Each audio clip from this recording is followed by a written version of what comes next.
Hello student, स्वागत है आपका आपके YouTube channel target with Ramakant में, जहाँ पर आज हम लोग क्या पढ़ने वाले हैं।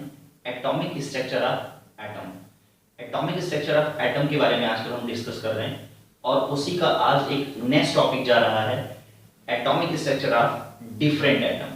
ठीक है, atomic structure of different atom, that means different atoms के एटॉमिक स्ट्रक्चर के बारे में अलग अलग साइंटिस्ट ने समय समय पे बताया।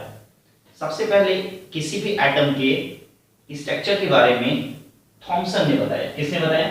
थॉमसन ने बताया। फिर उसके बाद किसने बताया? रदरफोर्ड ने बताया। फिर उसके बाद किसने बताया? बोर्स ने बताया। ठीक है, तो आज जो हमारा टॉपिक है Bohr's model of atom. Bohr's model of atom he exact सही एटॉमिक स्ट्रक्चर माना जाता है। इन्होंने सबसे पहले क्या किया था? एटॉमिक स्ट्रक्चर की बिगनिंग की थी।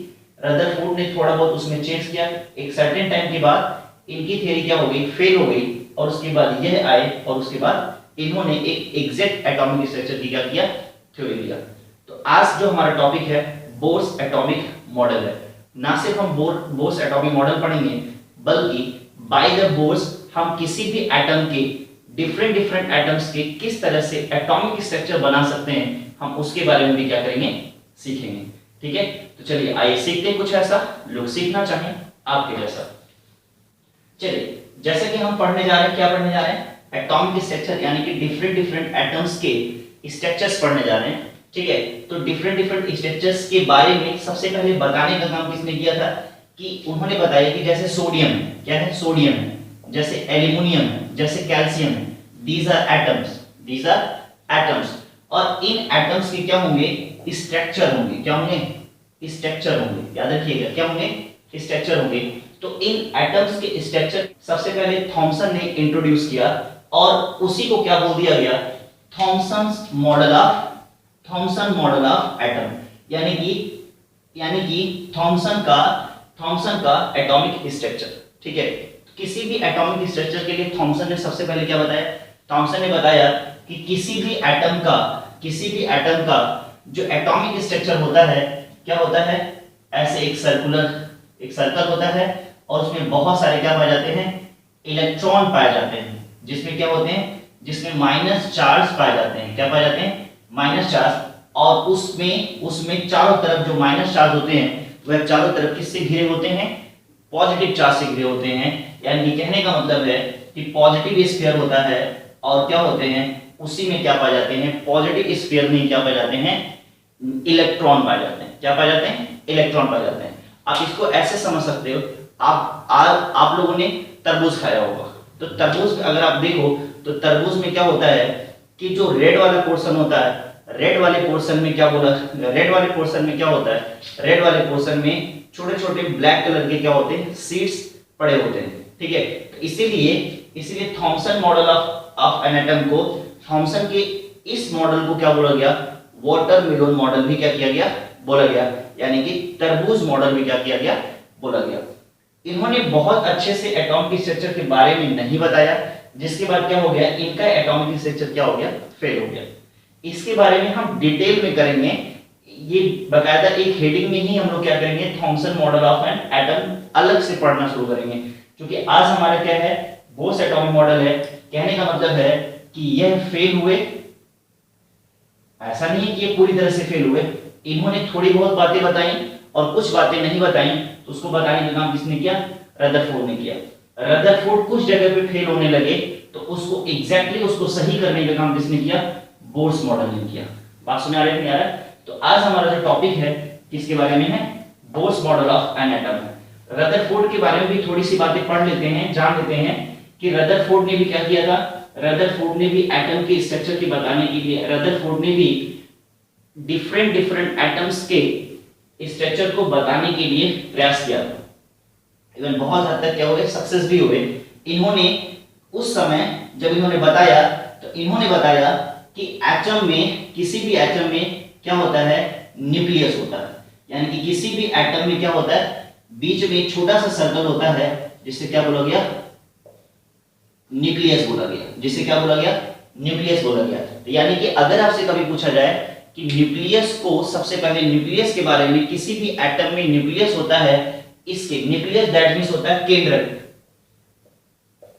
केंद्र, ये बायो वाला केंद्रक नहीं होगा, याद रखिएगा।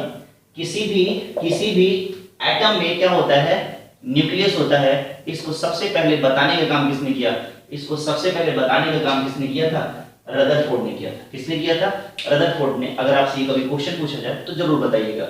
और न्यूक्लियस के चारों तरफ क्या होता है, एक स्फीयर होता है जिसे क्या बोला जाता है, आउटर रीजन बोला जाता है। क्या बोला जाता है, आउटर रीजन बोला जाता है।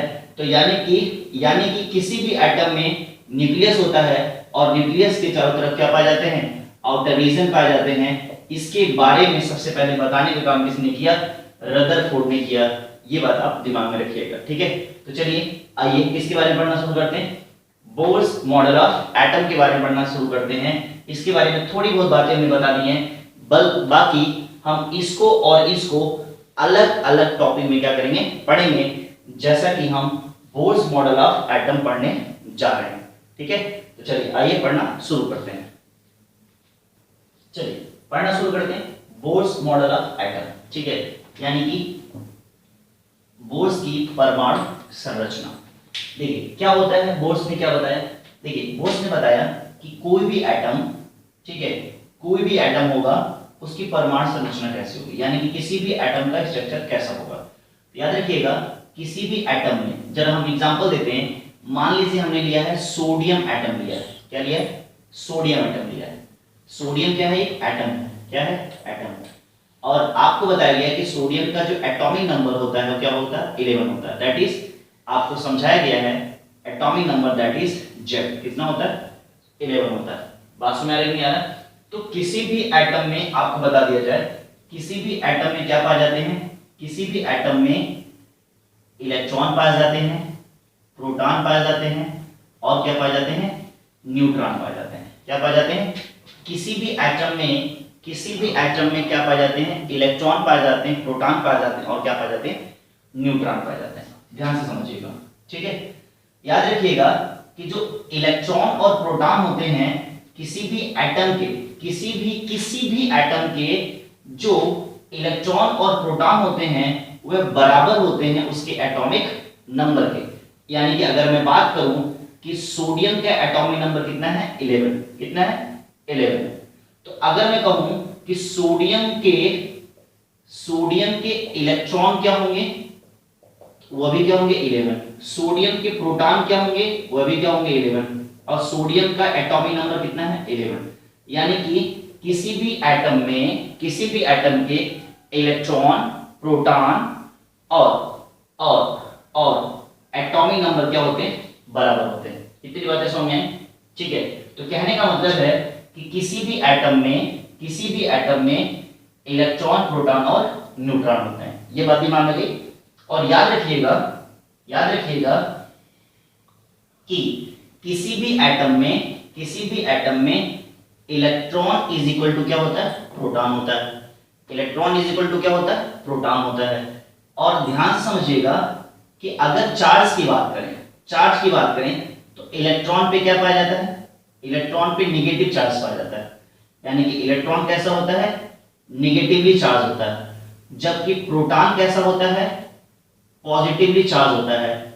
और जबकि न्यूट्रॉन कैसा होता है, इसके ऊपर कोई चार्ज नहीं होता है। दैट इज यह कैसा होता है, न्यूट्रल होता है। देखिए अभी ये सब बातें मैं आपके कॉन्सेप्ट के लिए बता रहा हूं, ठीक है।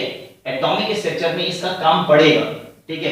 तो इसलिए मैं आपको इन सब चीजों के कॉन्सेप्ट के बारे में बता रहा हूं ताकि आप इलेक्ट्रॉन, प्रोटॉन और न्यूट्रॉन के बारे में चीजें जान जाओ, ठीक है। तो आपको समझ में आ रहा है कि किसी भी एटम में, भाई एटम के ही तो स्ट्रक्चर बनाने हैं, तो जब एटम में क्या क्या चीजें होती हैं उसको जान जाओगे तो आसानी हो जाएगी पढ़ने में, आपको चीजों को समझने में आपको क्या हो जाएगी, आसानी हो जाएगी। तो बात समझ में आ रही है, इलेक्ट्रॉन कैसे होते हैं, निगेटिवली चार्ज, प्रोटॉन कैसे होते हैं, पॉजिटिव होते हैं, और न्यूट्रॉन कैसे होते हैं, कोई चार्ज नहीं होता, दैट इज न्यूट्रल होते हैं। अब देखिए इतनी बातें समझ में आ गई। तो अब क्या हुआ, ध्यान से देखिएगा।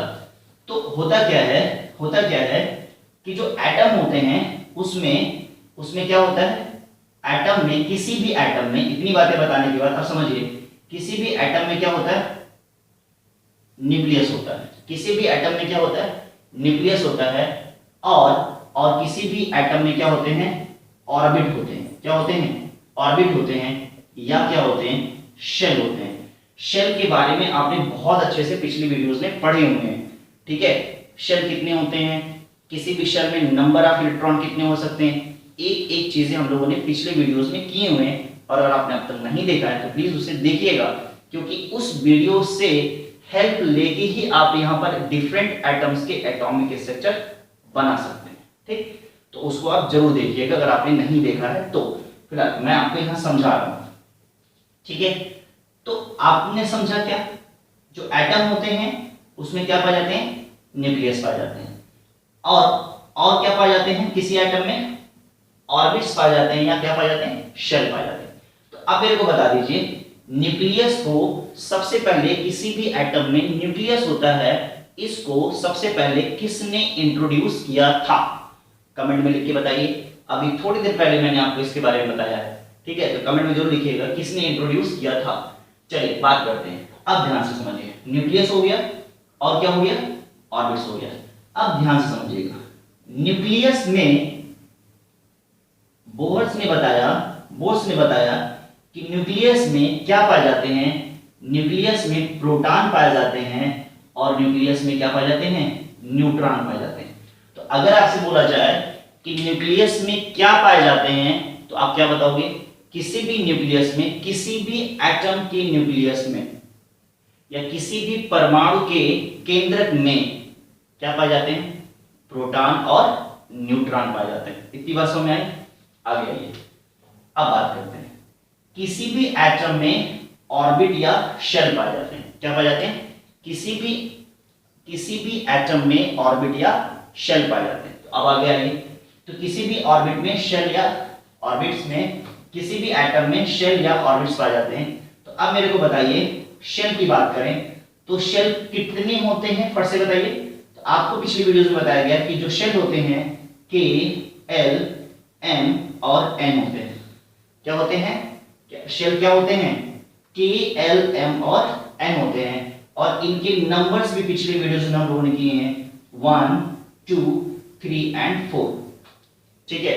और इन शेल्स में ये क्या है आपके, ये आपके ऑर्बिट या शेल हैं, और इन शेल में क्या पाए जाते हैं, इन शेल में मैक्सिमम नंबर ऑफ इलेक्ट्रॉन पाए जाते हैं, याद रहेगा। यानी कि ऑर्बिट और शेल में क्या पाया जाता है, इलेक्ट्रॉन पाया जाता है, न्यूक्लियस में क्या पाया जाता है, प्रोटॉन और न्यूट्रॉन पाया जाता है। इतनी बातें समझ में। अब देखिएगा कि जो ऑर्बिट होते हैं, ऑर्बिट में क्या पाए जाते हैं, इलेक्ट्रॉन पाए जाते हैं किसी भी ऑर्बिट में। अब शेल कितने तरह की, ऑर्बिट कितने तरह के होते हैं, के, एल, एम, एन, थोड़ा सा मिटा दें। क्या इससे ज्यादा भी हो सकता है, बिल्कुल हो सकता है। मैंने पिछले वीडियो में बहुत ढंग से इन सारी चीजों को क्या किया, समझाया। किसी भी शेल में जो नंबर ऑफ इलेक्ट्रॉन होते हैं, नंबर ऑफ इलेक्ट्रॉन्स हो सकते हैं, डिपेंड करते हैं किसके ऊपर, 2n स्क्वायर के ऊपर। किसके ऊपर डिपेंड करते हैं, 2n स्क्वायर के ऊपर डिपेंड करते हैं, ठीक है। तो अगर मैं बात करूं कि के शेल में मैक्सिमम नंबर ऑफ इलेक्ट्रॉन कितना होगा, तो आप क्या बताओगे, 2n स्क्वायर, यानी कि 2 इंटू n, n की वैल्यू के शेल में कितनी है, 1, तो 1 का स्क्वायर इज इक्वल टू कितना हो गया, 2, ओके। एल में होता है, फट से बताइए। तो अगर मैं बोलूं कि एल शेल में मैक्सिमम नंबर ऑफ इलेक्ट्रॉन क्या होगा, then will be say that 2n square, and it will be 2 into 2 का square, that means 8, okay.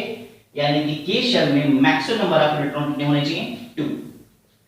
L shell में मैक्सिमम नंबर ऑफ इलेक्ट्रॉन कितने होने चाहिए, 8, और एम शेल में मैक्सिमम नंबर ऑफ इलेक्ट्रॉन कितने होने चाहिए, 2n square, that means 2 into 3 का स्क्वायर, दैट मींस 18। उसी तरह से n शेल में maximum number of electron should be 2n square, that means, फट से बताइए, 4, दैट मींस 32। क्या इसके बाद भी शेल हो सकता है, फट से बताइए, आंसर करिए, बिल्कुल हो सकता है। के, एल, एम, एन, और यहाँ क्या कर सकते हैं, ओ कर सकते हैं, और 1, 2, 3, 4 और 5। अब फट से बता दीजिए इसमें मैक्सिमम नंबर ऑफ इलेक्ट्रॉन कितना हो सकता है, फट से रिप्लाई करिए, कितना हो सकता है। आपने बताया 2n स्क्वायर, आपने क्या बताया 2n स्क्वायर, मजा आ रहा है। तो क्या हो जाएगा 2 इंटू 5 का स्क्वायर दैट मीन्स 50। यानी कि कहने का मतलब है कि ऑर्बिट और सेल में क्या पाए जाते हैं, ऑर्बिट और सेल में इलेक्ट्रॉन पाए जाते हैं। क्या पाए जाते हैं, इलेक्ट्रॉन पाए जाते हैं। और किसी भी शेल में जो नंबर ऑफ इलेक्ट्रॉन होते हैं ये फिक्स होते हैं। कैसे होते हैं, फिक्स होते हैं। यानी कि के सेल में नंबर ऑफ इलेक्ट्रॉन कितना होगा 2, एल सेल में नंबर ऑफ इलेक्ट्रॉन कितना होगा 8, एम सेल में नंबर ऑफ इलेक्ट्रॉन कितना होगा 18, एन सेल में नंबर ऑफ इलेक्ट्रॉन कितना होगा 32, ओ सेल में नंबर ऑफ इलेक्ट्रॉन कितना होगा 50। इसके बाद भी हो सकता है कि नहीं, बिल्कुल हो सकता है। ठीक है, तो इतनी बातें समझ में आई। अब आइए इधर आते हैं, यहां बनाते हैं एटॉमिक स्ट्रक्चर। तो बताया गया कि किसी भी एटम का स्ट्रक्चर कैसे बनेगा, एक न्यूक्लियस होगा। क्या होगा, ध्यान से समझिए, ऐसे समझिए, क्या होगा, एक मिनट, किसी भी एटम का स्ट्रक्चर कैसा होगा, एक न्यूक्लियस होगा। न्यूक्लियस के चारों तरफ क्या पाए जाएंगे, सर्कुलर पाथ पाए जाएंगे।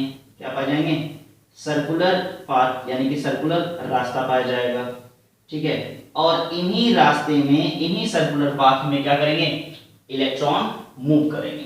ध्यान से समझिएगा, पहले वाले को 1, अगर आप इसको नंबरिंग कर दें तो कितना 1 2, नंबरिंग हमेशा न्यूक्लियस के पास से की जाएगी। यानी कि ये इसके जस्ट बगल वाला 1, फिर 2, फिर 3 और फिर क्या हो जाएगा 4।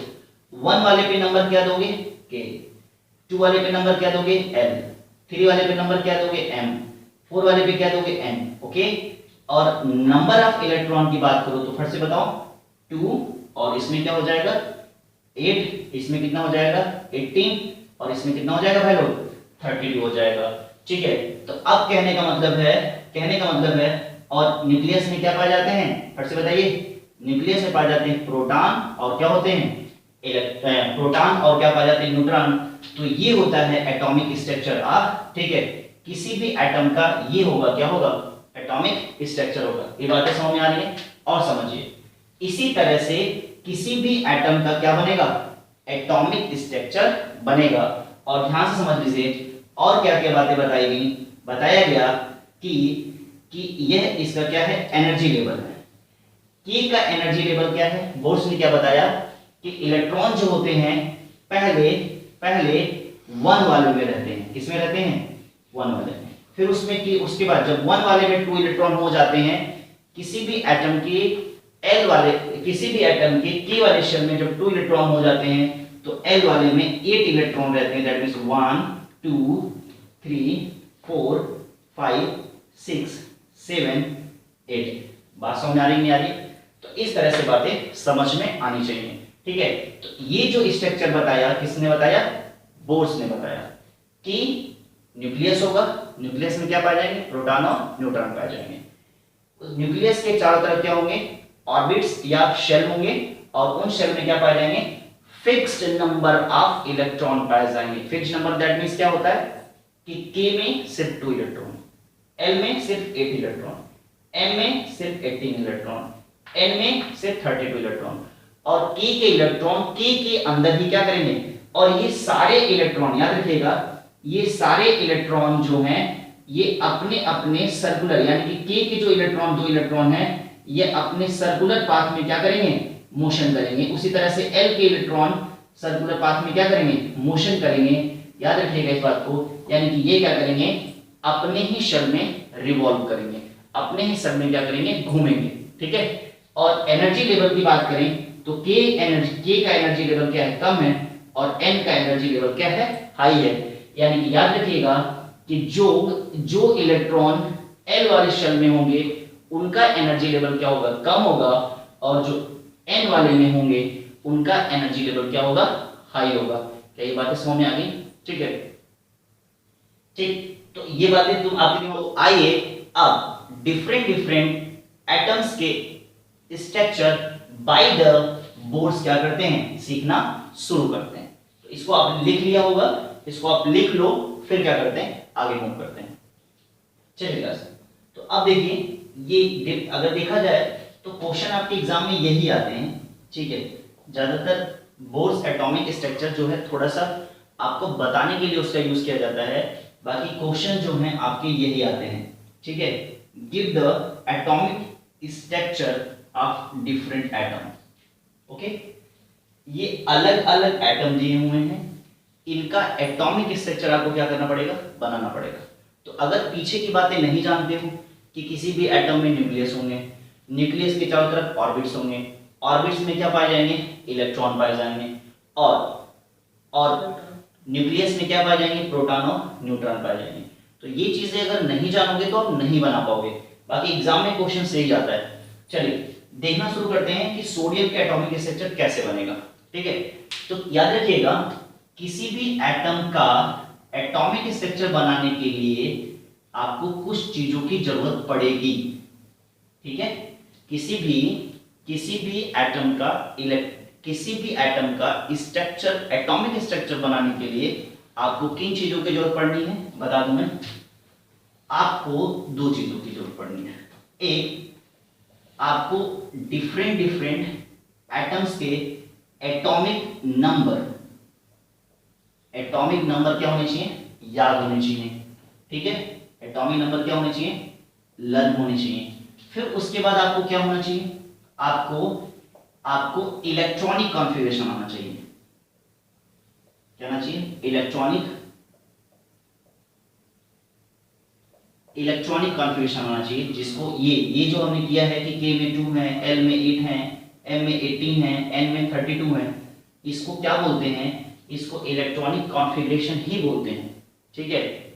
अलग अलग ऑर्बिट या शेल में इलेक्ट्रॉनों को फिक्स ऑर्डर में रखना ही क्या कहलाता है, इलेक्ट्रॉनिक कॉन्फ़िगरेशन कहलाता है। इसके पिछले वीडियोस में हम लोगों ने यही सब सारी चीजें क्या की थी, डिस्कस की थी कि इलेक्ट्रॉनिक स्ट्रक्चर क्या होता है, ठीक। तो आप इसको अच्छे से पिछले वीडियोस में जो कराए गए हैं, अगर आपने नहीं देखे तो प्लीज जाके देखिएगा, ठीक। अब आइए इलेक्ट्रॉनिक कॉन्फ़िगरेशन। तो ये दोनों अगर चीजें अगर आपको आती हैं तो किसी भी एटम का एटॉमिक स्ट्रक्चर आप आसानी से बना सकते हैं। देखिए एन की बात करते हैं, ठीक। अब एन का एटॉमिक नंबर कितना होता है, फट से बताइए, 11 होता है कि नहीं होता है। अब जरा अलग अलग शेल में इसको रखो तो क्या हो गया, के एल एम और एन, कितना हो गया, के एल एम और एन हो गया, ठीक। तो अब आगे देखो, तो यहाँ क्या हो जाएगा, फट से बता दीजिए। सबसे पहले कहाँ जाएगा 2, फिर उसके बाद इसमें कितना जाएगा 8, फिर उसमें कितना जाएगा 1, हो गया कि नहीं हो गया, 2 8 10 और कितना हो गया 1, कितना हो गया 11। तो अब बन गया कि नहीं बन गया। अब देखिएगा यह क्या है, आपको बताया गया जेड, क्या है जेड, और ये क्या हो गया आपके इलेक्ट्रॉन हो गए। जो जेड होता है वो बराबर होता है किसके, पी के, और किसके बराबर होता है ई के। अभी थोड़ी देर पहले हमने आपको क्या किया बताया, ठीक है। थोड़ी देर पहले हम लोगों ने इसके बारे में क्या किया, सीखा है। चलिए तो अब आइए एटॉमिक स्ट्रक्चर बनाते हैं। तो एटॉमिक स्ट्रक्चर में सबसे पहले क्या बनेगा, न्यूक्लियस बनेगा। क्या बनेगा, एटॉमिक स्ट्रक्चर में सबसे पहले क्या बनेगा, न्यूक्लियस बनेगा। न्यूक्लियस के चारों तरफ क्या बनेंगे, शेल बनेंगे। क्या बनेंगे, शेल, या क्या बनेंगे, ऑर्बिट बनेंगे, और उनमें क्या पाए जाएंगे, इलेक्ट्रॉन, दैट इज दिस। तो क्या यहाँ चारों इलेक्ट्रॉन के एल एम और एन बनाना है एन के लिए, नहीं। क्यों, क्योंकि एन में सिर्फ के शेल है, एल सेल है और एम सेल है, यहां पर कोई भी इलेक्ट्रॉन नहीं आया है, तो ये वाला शेल नहीं बनेगा। तो न्यूक्लियस बनाया, न्यूक्लियस के बाद क्या बनाया, के बनाया, और के के बाद क्या बनाया, एल बनाया, और एल के बाद क्या किया, एम बनाया। बना दिया कि नहीं बना दिया। अब देखिए इसको हमने क्या किया, इसको हमने बोला के, और इसको बोला हमने एल, और इसको बोला हमने एम। एम में कितने इलेक्ट्रॉन, एक इलेक्ट्रॉन, के में कितने इलेक्ट्रॉन, एल में कितने इलेक्ट्रॉन 8, 1 2 3 4 5 6 7 8। अब एल वाले में कितने इलेक्ट्रॉन, 2 इलेक्ट्रॉन, ठीक है। बात समझ आ रहा। यहां पर क्या पाया जाता है, यहां पर क्या पाया जाता है, न्यूक्लियस में क्या पाए जाते हैं, प्रोटॉन पाए जाते हैं। न्यूक्लियस में क्या पाए जाते हैं, प्रोटॉन। कितने हैं फट से बताइए, प्रोटॉन कितने हैं 11, यानी कि Z इज इक्वल टू क्या होता है P, और Z कितना है 11, तो P भी कितना है 11, तो कितना हो गया 11। और क्या पाए जाते हैं, न्यूट्रॉन पाए जाते हैं। देखिए न्यूट्रॉन को निकालने का तरीका क्या होता है, ध्यान से समझिएगा। ये हालांकि हम अपने नेक्स्ट वीडियो में इसको सीखने वाले हैं, ठीक है। तो अगर आप यहाँ थोड़ी बहुत चीजें मैं बता देता हूँ, बाकी जब हम इसको सीखेंगे नेक्स्ट एक हमारा टॉपिक ही है इसके बारे में, एटॉमिक नंबर और एटॉमिक मास हमारा टॉपिक ही है, तो वहां पर हम इसको क्या करेंगे, सीखेंगे। फिर फार्मूला क्या होता है, ध्यान से देखिएगा। n इज इक्वल टू क्या होता है, a माइनस p होता है। क्या होता है, n is equal to a minus p होता है। देखिए a क्या होता है समझिएगा। तो सोडियम जो होता है इसका कितना 11, यानी कि यह क्या है, एटॉमिक नंबर है, और आपने देखा होगा ऐसे लिखा होता है, ठीक है। तो यह क्या है, एटॉमिक मास है, याद रहेगा। यानी कि इसको लिखते हैं ए से और इसको लिखते हैं किससे, जेड से। तो देखिए इधर एटॉमिक मास कितना है, 23, और पी दैट मींस कितना आया 11, तो -11। तो n इज इक्वल टू कितना आ गया, फर्स्ट बताइए 2 और 1, तो यानी कि ये कितना आ गया, फिर से बताइए, 12 हो गया। तो ये हो गया कंप्लीट, यानी कि एटॉमिक स्ट्रक्चर ऑफ सोडियम, और किसके अकॉर्डिंगली, बाय बोर्स। याद रहेगा, ये हो गया atomic structure of sodium by Bohr's. यही आपके एग्जाम में क्या किया जाता है, पूछा जाता है, ठीक है। तो आपको समझ में आ गया। तो देखिए आपको एटॉमिक मास भी याद होना चाहिए और एटॉमिक नंबर भी याद होना चाहिए, तब जाकर के सारे तो निकल जाएंगे, सारे तो हो जाएंगे, बट न्यूट्रॉन वाले में क्या हो जाएगा, मामला फंस जाएगा। तो न्यूट्रॉन वाले में क्या करना पड़ेगा, n is equal to a minus p, okay. ये वाला फार्मूला निकाल करके लगा सकते हैं। आप इसे नोट डाउन करो, फिर हम ऑक्सीजन का निकालते हैं, ओके। करिए फट से। चलिए सोडियम के बाद अगला किसका नंबर आने वाला है, ऑक्सीजन का। किसका आने वाला है, ऑक्सीजन। तो अब आप देखिए, अब अगला नंबर किसका है, ऑक्सीजन का। किसका है, ऑक्सीजन का। तो ऑक्सीजन का जो एटॉमिक नंबर कितना होता है, 8, और एटॉमिक मास कितना होता है, 16, यानी कि 16 क्या है, 8, दैट मींस एटॉमिक मास, और 8 क्या है, जेड, याद रहेगा। अब इसका स्ट्रक्चर कैसे बनाएंगे, देख लेते हैं। आसान कितना है, देखिए फट से। ऑक्सीजन कितना होता है, 8, ओके। अब इसको शेल में डिस्ट्रीब्यूट करेंगे, K, L, M और N, ठीक है। तो ये क्या हो गया, 1 2 3 एंड 4। K वाले शेल में सिर्फ कितने इलेक्ट्रॉन रख सकते हैं, फिर से बताइए, 2 इलेक्ट्रॉन रख दिया। और L वाले में कितने इलेक्ट्रॉन रख सकते हैं, 8 इलेक्ट्रॉन। लेकिन भाई यहाँ पर 8, 2 यहाँ हो गया, तो बचा कितना, 2 यहाँ हो गया, बचा कितना, 6 बचा ना। तो अब 8 थोड़ी करोगे, जबरदस्ती थोड़ी करोगे। जिस ऑक्सीजन के पास 8 थोड़ी है, पहले 2 दे दिया, फिर कितना बचा, 6 बचा। तो अब इसको कितना, जितना बचा उसको क्या करेगा, L वाले को दे देगा। इतनी बात समझ में आ गई, ठीक है। तो अब क्या हो गया, बन गया, कुछ नहीं करना है। तो अब ये और ये बच गया, उससे कोई मतलब नहीं है। तो अब एटॉमिक स्ट्रक्चर ऑफ ऑक्सीजन कैसे बनेगा, एक न्यूक्लियस बनेगा, है ना। एक क्या बनेगा, न्यूक्लियस बनेगा। क्या बनेगा, न्यूक्लियस, और उसके चारों तरफ एक शेल बनेगा। थोड़ा सा सेल सही से बनाइएगा, K शेल और फिर L शेल। यानी अगर बात करें कि O में सिर्फ कितने सेल बन सकते हैं, तो 2 सेल। कौन कौन से, K और L। सोडियम में कितने शेल बनते हैं, K, L और M, 3 शेल बनते हैं। तो इसी तरह से याद रखिएगा, सभी एटम के जो स्ट्रक्चर होंगे अलग अलग होंगे। ये बात आप दिमाग में रखो, जो मैं बता रहा हूं ये बात हमेशा याद रखना। किसी भी एटम का, किसका, एटम का एटॉमिक स्ट्रक्चर एक जैसा नहीं होता है, याद रहेगा ये बात। सभी एटम के एटॉमिक स्ट्रक्चर अलग अलग होते हैं, ये बात याद रहेगा। चलो बहुत बढ़िया, ठीक। तो अब क्या हो गया, न्यूक्लियस हो गया।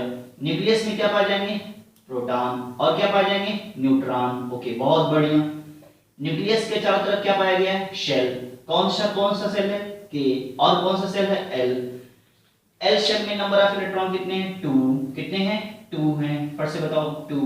L सेल में 1 2 3 4 5 6 7, ओ 7 कहां से हो गया, फट से बताओ, 6 ही तो रहेगा, 7 कहां से करोगे, नहीं करोगे। तो ये हो गया। अच्छा अब क्या है, प्रोटॉन। तो आपको बताया गया था कि जो Z है वह बराबर होता है किसके, E के, और बराबर होता है किसके, E के। तो यानी कि प्रोटॉन तो हमें मिल गया, कितना हो गया 8, हो गया कि नहीं हो गया। n निकालना है तो n इज इक्वल टू क्या हो गया a माइनस p। ये कितना दिया हुआ 16, ये कितना हो गया 8, कितना हो गया 8, यानी कि यह भी क्या हो गया 8। याद रहेगा कि नहीं रहेगा, यानी कि ये हो गया आपका atomic structure of oxygen, okay, by Bohr's. ठीक है, ओके, फर्स्ट से नोट डाउन करो, फिर नाइट्रोजन की बात करते हैं। चलिए अब एक और कर लेते हैं भाई लोग, क्या कर लेते हैं, एक और कर लेते हैं नाइट्रोजन का। ठीक है, नाइट्रोजन या कौन सा कर रहे हैं, फिर से बताओ कौन सा कर रहे हैं। ठीक है, नाइट्रोजन कर रहे हैं, बाकी आप करिएगा। ठीक, चलिए नाइट्रोजन की बात करते हैं। तो नाइट्रोजन कितना होता है, एटॉमिक नंबर 7, ओके, इसका एटॉमिक मास कितना होता है 14, हो गया कि नहीं हो गया, यानी कि ये क्या हो गया Z और ये क्या हो गया A। बोलो समझ में आ रहा है कि नहीं आ रहा, बहुत बढ़िया, सब समझ में आ रहा है ना। तो क्या हो गया N, कितना हो जाएगा 7, क्या हो जाएगा K L M और N। अब बताओ फिर से यहाँ क्या हो जाएगा 2, अब 2 यहाँ हो गया तो फिर बचा कितना 5 बचा, ये क्या हो जाएगा 5, ओके। तो सिर्फ यहाँ भी कितने सेल आ गए 2 शेल। फिर से बताओ क्या बनेगा न्यूक्लियस, न्यूक्लियस के चारों तरफ क्या बनेगा शेल, K शेल, फिर उसके बाद L शेल। क्या ये वाले शेल भी बनाओगे, सोडियम में सॉरी नाइट्रोजन में सिर्फ कितने सेल आएंगे 2 सेल, कौन कौन से K और L बना दिया। अब देखो यहाँ क्या रहेगा प्रोटॉन, यहाँ क्या रहेगा न्यूट्रॉन, ओके। तो अब आ जाओ K वाले में कितने इलेक्ट्रॉन, ये तुम्हारा क्या है K है और ये तुम्हारा क्या है L है। तो अब क्या हो गया 2 इलेक्ट्रॉन, यहाँ कितना 1 2 3 4 5 और भर दें, बताओ और भर दें, नहीं, क्यों नहीं, क्योंकि यहाँ पर क्या है 5 इलेक्ट्रॉन है, तो 5 इलेक्ट्रॉन से ज्यादा नहीं भरोगे। कितना भरोगे, जितने यहाँ आएंगे, जिस शेल में जितने इलेक्ट्रॉन आएंगे उतने इलेक्ट्रॉन क्या करोगे भरोगे, उससे ज्यादा नहीं भरोगे। दिमाग में गया, बहुत बढ़िया। तो अभी क्या हो जाएगा, अब फिर बताओ यहाँ से, तो ये क्या है तुम्हारा Z है, तो Z इज इक्वल टू क्या हो गया P is equal to E।